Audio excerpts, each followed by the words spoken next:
ሮቤልና ሚራን ባንድ ላይ ተኝተው በነበረበት ሰዓት ሚራን አድናን መጣው ብለው ከመኝታ ቤት ስትወጣ ትንሽ ከደቂቃዎች በኋላ ተከትሏት ይሄዳል።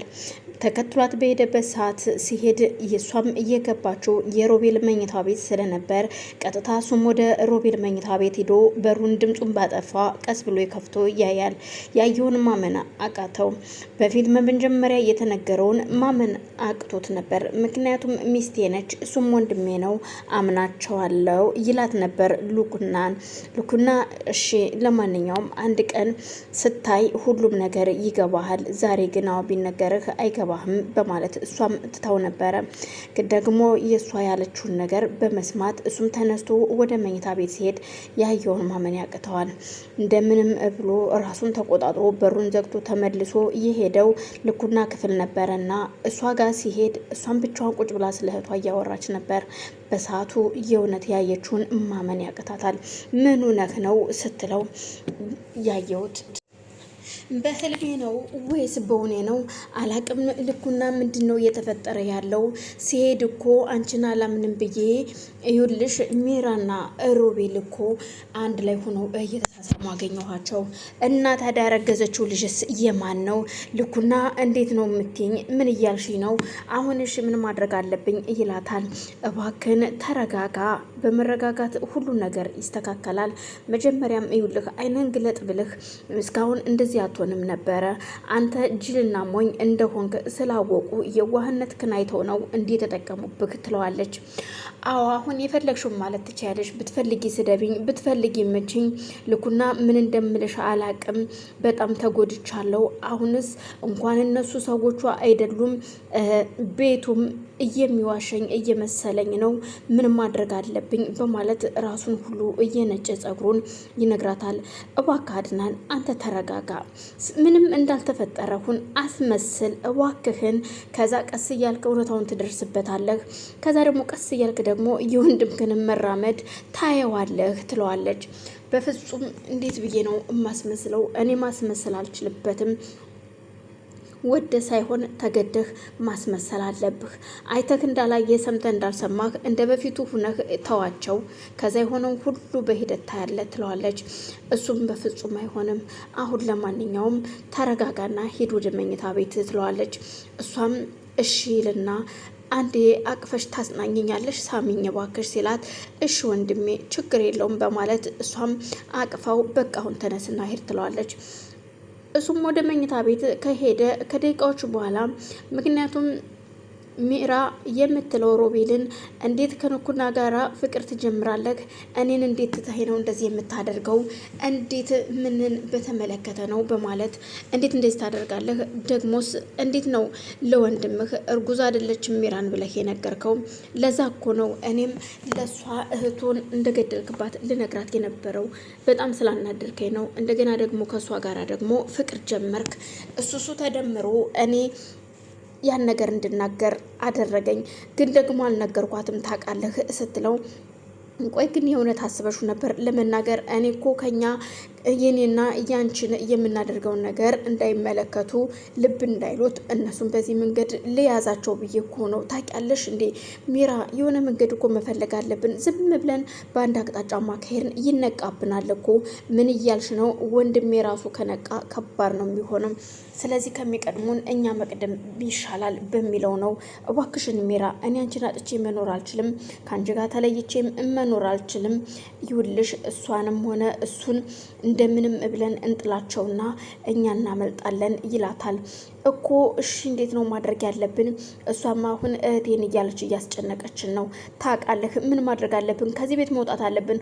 አድናን ትውጣ ብለው እምቢ ብሎኛል አድናም ስትለው እሷም መውጣት የለባትም ዝም በይ ተረጋጊ። አሁን ግን ለማንኛውም አንቺ በመረጋጋት ሁሉን ነገር እኔ አንቺን አልከዳሽም፣ የእውነቴን ነው ምልሽ ሚራ በማለት እግሯ ላይ ወድቆ ይቅርታ ይጠይቃታል።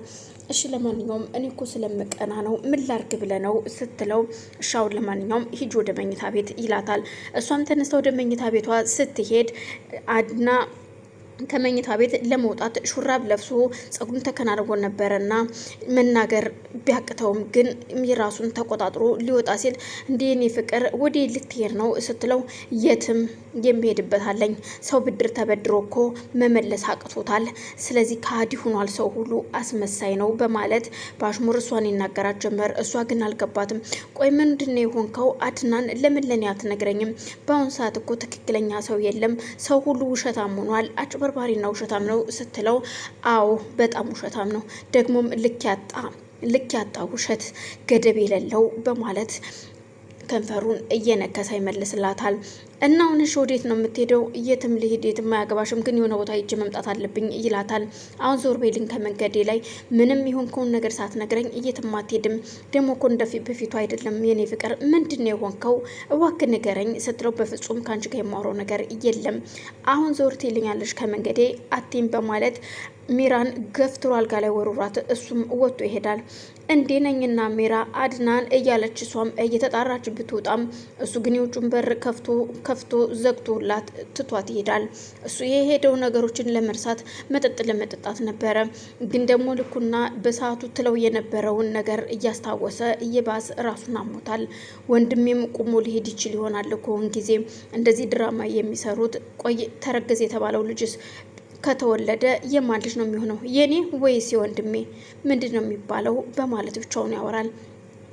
ሚራን እሱም እንደሄደ ስታቅ ወደ ልኩና ክፍል ትገባና እኔ የምለው ቆይ ምንድን ነው በሰላም ነው እየመጣሽው ወደዚህ ስትላት አዎ በሰላም ነው። ቆይ አድናን ምን ሆኖ ነው ስትላት እኔ ምን አውቃለሁ ስለ አድናን እማውቀው ታሪክ የለም። እንኳንም መጣሽ እየፈለኩሽ ነበረ ግን ሚራ ስትል ትጠይቃታለች። እኮ ለምንድን ነው የፈለግሽኝ? ያው የፈለኩሽማ በቀደም ልትነግሪኝ የነበረው ሮቤል እና ስለ ሳራ እህቴ ልትነግሪኝ የነበረውን አሁን እንድትጨርሽልኝ እፈልጋለሁ ስትላት ውይ እኔ እኮ የማውቀው ነገር የለም፣ አሁን ምንም የምነግርሽ ነገር የለም። በሰዓቱ ሮቤል አናዶኝ ስለነበረ ነው እንጂ እኔ ምንም የማውቀው ነገር የለም ትላታለች። ሚራ እንዳትዋሽኝ እውነታውን ንገሪኝ፣ ምክንያቱም ከሮቤል አልጋ ስር የሳራን ጆሮ ጌጥ አንድ ጆሮ ጌጥና አንድ እግር ጫማዋን አግኝቻለሁ። እሱንም ደግሞ አንቺ ወስደሽ እዛ መኝታ ቤት እንዳስቀመጥሽው ሮቤል ራሱ ነግሮኛል ትለዋታለች። እሷን በመናደድ እንዴት እንደዚህ ትኛለሽ? እኔን እንዴት በዚህ ተጠረጥርኛለሽ? ስትላት ብቻ ግን እየነገረኝ ነው እየነገርኩሽ አለሁት። ስለዚህ ግን ሁላችንም አንላቀቅም፣ እውነታውን እንድትነግርኝ እፈልጋለሁ ስትላት አንቺ ልጅ ግን ከዚህ ቤት ወጥተሽ ሂጂልኝ፣ አትጨቅጭቅኝ በማለት ሚራ የሳራን እህት ተናግራት ወጥታ ትሄዳለች። የሄደችው ግን ወደ ሮቤል ክፍል ነበር። ሮቤልንም ቆይ አንተ እንዴት ነው እኔ ጫማና ጆሮ ጌጥ አምጥቼ እንዳስቀመጥኩ የምትነግራት ምንም ማለት ነው ስትለው ያው ምን ቸገረሽ? እኔ እኮ ዝም ብዬ እንደ ወሬ ነው እየነገርኳትኝ። ስለዚህ አንቺ ዝም በያት። አሁን ቆይች ልጅ እንዴት ነው መገላገል ያለብን? እች ቤት ከዚህ ቤት ካልወጣች ምንም አይነት ሰዓት የለንም፣ ልንያዝም እንችላለን። በዛ ላይ ደግሞ አድናን ዛሬ ተናዶ ነው ወጥቶ የሄደው፣ ምን እንደሰማም አላቅም ስትለው እኮ ምን ሆነ አላቅም፣ ሊያናግረኝም ፈቃደኛ አይደለም፣ ገፍትሮ ጥሎኝ ነው የሄደው እና ይች ልጅ ምን ማድረግ አለብን? ደብዳቤ እናጽፍና የሆነ ሰው አምጥቶ እንደሰጠ አድርገን በር ላይ ጥላ በሩን ስንከፍት ደብዳቤ እንደተላከ አድርገን እንስጣት እኮ። እንዴት ላድናን የተላከ ከሳራ የሚል ደብዳቤ እንጻፍና በእጅ ጽሑፍ ካለየችው ምንም ችግር የለውም ግን አይመስለኝም ይላታል።